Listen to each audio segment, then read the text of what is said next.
Hello and welcome back to the Training Tom podcast, the place where I share how I am training myself to navigate through life. And today is a reminder to me, but also possibly to you, that you are exactly where you need to be.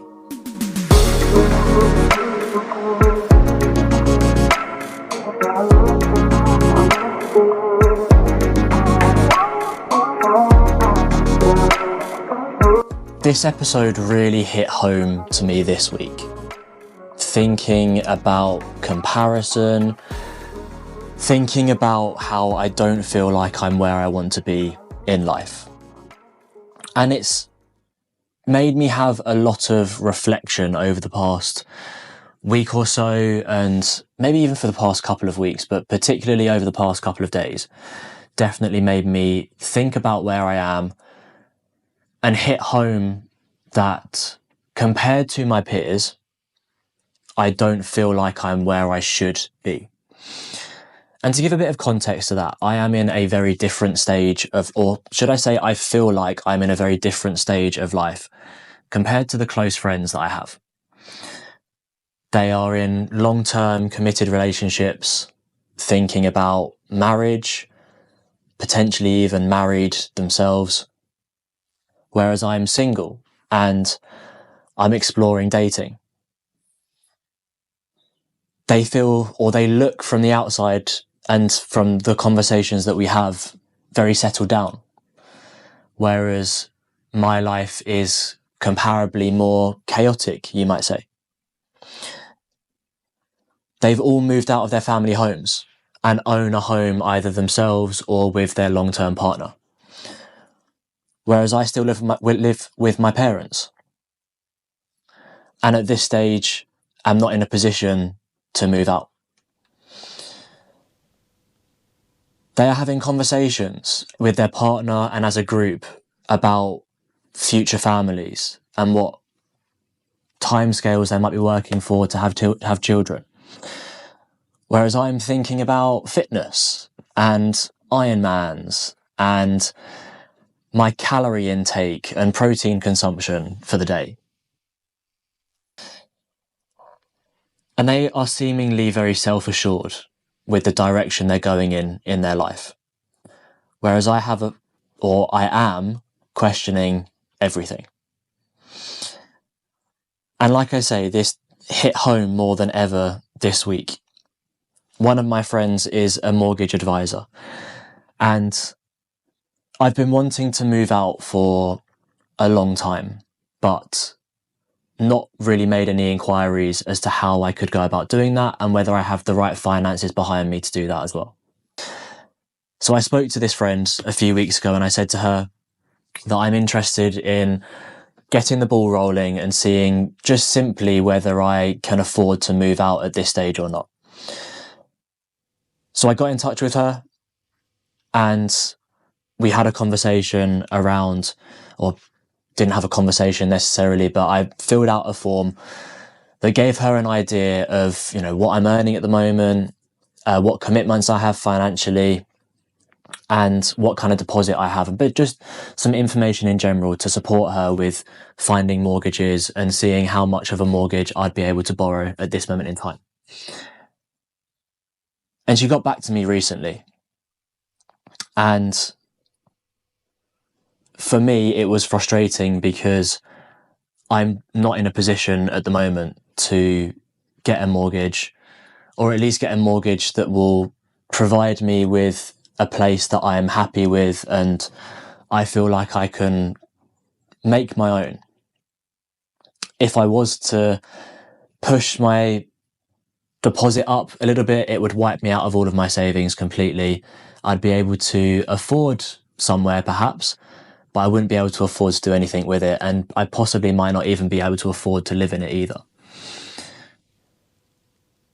So essentially there's no chance of me buying my own property anytime soon, living in the area that I live in anyway. So that was quite challenging to come to terms with. So my other alternative is renting and trying to find a place that I can either rent myself or a house share that I could live in. And that's also proving difficult because of the prices of renting at the moment. And more than half of my salary every month would be going on renting a place, which would mean that I would be able to move out, but would I be able to enjoy the perks of moving out by socializing, by, living a more free life than perhaps what I'm doing at the moment? And all of that made me feel quite stuck. In fact, very stuck. Because I know what I want to have, I can see what everybody else has got, but at this moment in time, it's proving very difficult to get there. But I was asking myself lots of questions around that process, around why I'm considering moving out, what the purpose of moving out is, and is it what I truly want, or is it more that I can see that everybody else has got that life, and I want a piece of that as well? And some of those questions I was answering with, it's not necessarily what I truly want right now from a purchasing a property perspective at the very least. But definitely from that purchasing a property perspective, no, it probably isn't what I want at this moment in time because of the kind of, I'm not going to say chaos, but the way that I live my life at the moment. Having a permanent base might not be the best thing for me. And not knowing what the future is going to hold as well. The purpose of it, though, is absolutely something that I'm aspiring for. The freedom that it would give me, the opportunities that it might present to me as well, both from a professional perspective and from a personal perspective too. So that was some quite challenging news to come to terms with, and it is giving me a lot of questions for my future, especially around my career and whether I'm in the right career at the moment, but also around that work-life balance and around questions around how I want to live my life in the foreseeable future, but also in the medium-term future as well. And then our boiler stopped working. And we're in day 2 of having no heating and no hot water at the moment. And that made me question things even more. Comparison became the forefront of my mind because if I wasn't living at home, then I would have heating at this moment in time and I would have hot water and it wouldn't be an issue for me. Okay, maybe it would be an issue later on down the line, but just with where my thought processes are at the moment, I can see an alternative, and that alternative looks much more enjoyable than the current situation, shall we say. And as I've already mentioned, it makes me feel very stuck. It makes me feel very stuck at the moment, but also in general, it makes me feel stuck quite a lot of the time because I don't have what everyone else appears to have. Then I saw a reel on Instagram, and in this reel on Instagram, it shared how a typical day in the life is different to an Instagrammable day in the life. How online we see everybody's highlight reels. We see, especially with the type of Instagram account that I have, people waking up at early hours in the morning, going out for their daily run, going to the gym later on in the day, eating the perfect breakfast, seemingly having the perfect job. And we see the highlights and the best bits of everybody else's life. And we compare that, and I've mentioned this before, we compare that to the challenges and the low points of our own lives. And it's not a fair comparison. One of the big things that I had to remind myself when I was watching that video is that it's not a fair comparison. And actually this video was really good in that it was a more typical day in the life, you might say. Somebody that woke up at what people might consider to be a more normal time, that didn't go for a run or go to the gym in the morning. They just got up, had breakfast, got themselves sorted for the day and started work. Then later on that day, they didn't feel like going to the gym or going out and exercising. So they just sat at home and watched a Netflix series, maybe watched some sport, and then just wound down for the evening and went to bed. And it might not be glamorous, but it's more typical. It's more typical of perhaps the life that I'm living at the moment. So it was very relatable for me. But also watching that reel reminded me of a quote from a podcaster and an author called Jay Shetty. And Jay Shetty shared this quote, and I heard this quote probably about 4 or 5 years ago now. And it's simply, the grass is greener where you water it. There's an old saying that goes around that the grass is greener on the other side. Or the grass is not always greener on the other side, depending on how you interpret it. But Jay Shetty saying the grass is greener where you water it really hits home where you're putting your energy. If you're putting your energy into other people, into the lives that everybody else is living, then it's almost like watering your neighbour's garden. Their garden is going to look fantastic because not only are they looking after it, but you're looking after it as well. You're watering the plants. You're making sure they stay healthy. You're giving your time and your energy into what they have. So of course, when you then look out the window at your own garden, it's not going to look anywhere near as nice as what your neighbour has. So the grass is greener where you water it. If you're putting your energy into other people, of course their life is going to look better. But what if you flip that back onto yourself? What if you look out the window and you see your neighbour watering their garden, so you decide to go out and do the same thing to yours? You decide to go out, de-weed around the garden, you plant some new plants, you water everything, you make sure that the garden you have is as healthy as possible. Then you might look out of the window and go, okay, they've got something different to what I have. But I can look at what I do have, and I'm proud of what I have. I've taken care of what I have. And then maybe in a few more years' time, you might look at what they have and compare it to what you have and think, actually, I'm happier with what I have. I like what I have. And I've continued putting time and effort into the garden that's in front of me. I find that quite a powerful metaphor for us as human beings. It's very easy in the world that we live in for us to compare ourselves to other people. And another quote, another saying is, comparison is the thief of joy. And I 100% relate to that at this moment in time. I've been comparing myself to my peers, comparing myself to what society's expectation of me is at this age and at this point in my life.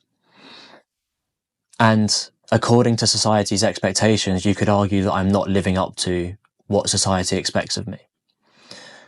When I compare myself to my friends and to my peers, you could argue that I'm not living up to what they've been able to achieve and the life that they're able to live. But does that mean that I'm not where I should be? Because the chances are I'm exactly where I need to be for the life that I'm living. And I'm trying to anyway, water my garden. Because the grass is greener where you water it.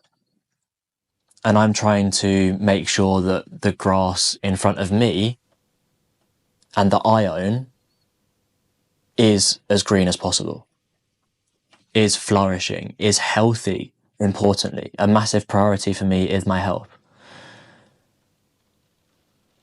So I'm trying to make sure that the priorities that I've set up for myself are being attained.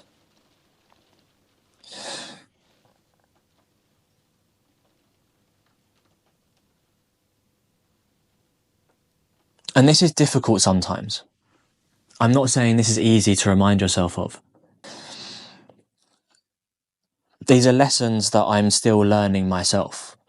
These are things that I'm still trying to remind myself of on a monthly, weekly, and at this moment in time, a daily basis, that I am exactly where I need to be and that I need to put energy into the things that I am doing and the life that I want to live.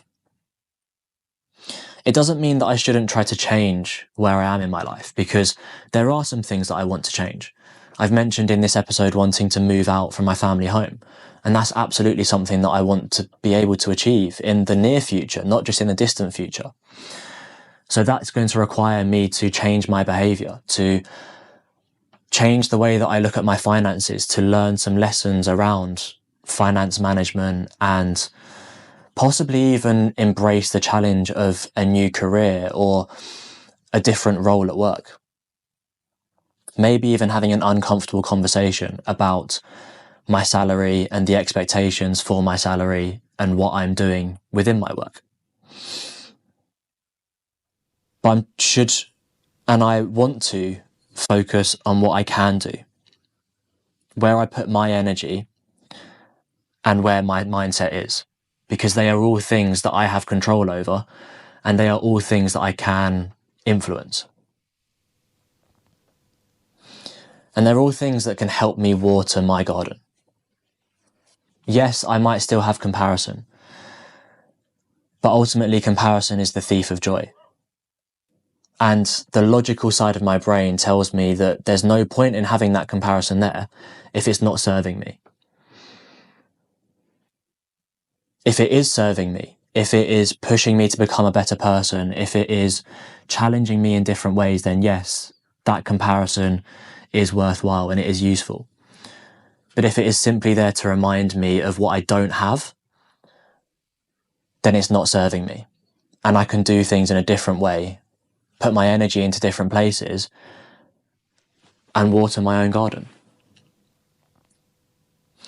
And a question I have for my future self is, what are you going to take away from this time? Are you going to look back in years to come and think about the life you wish you had and how you wish it had been different back then? Or are you going to look back at all the things you learned, all the things that you chose to do, all the adventures you had and the lessons you learned about yourself, and be proud that you experienced all of it because it made you the person you are today? I might not be happy where I am right now.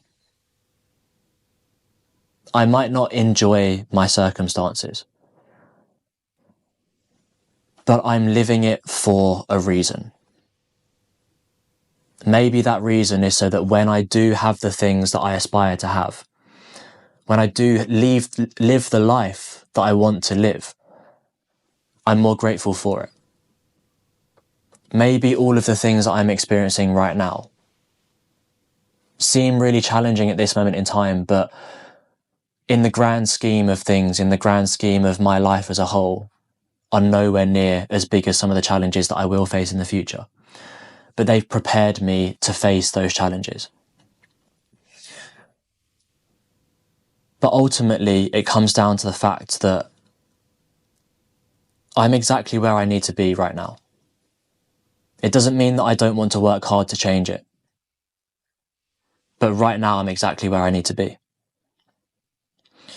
And it might sound very easy for me to say all of this, but it's only through constantly reinforcing and reminding myself on a weekly and a daily basis that comparison is the thief of joy, that the grass is greener where you water it, and that you are exactly where you need to be. That in these moments of challenge, I'm able to remind myself of those things.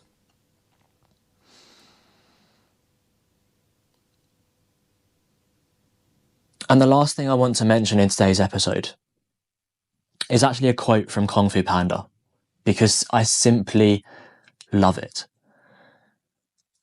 Disney and animated films like that, and some movie quotes in general, can sometimes bring us nuggets of absolute gold and wisdom. And we don't realize it perhaps at the time because, especially with animated films, perhaps we were too young to realize it then. But this quote sticks with me, and it's one of my all-time favorite movie quotes. And the quote is this: "There is a saying, yesterday is history, tomorrow is a mystery, but today is a gift. That is why it is called the present." Don't worry about what everyone else is doing. Enjoy the highs, embrace the lows. But most importantly, be present in everything you do. Remember, you are exactly where you need to be. And put time and put energy into watering your garden. Whether you realize it or not, what you're experiencing at this moment in time is for a reason. And in the future, perhaps you will look back and be grateful for experiencing this, no matter how challenging and how difficult the situation you find yourself in at the moment. But you are exactly where you need to be.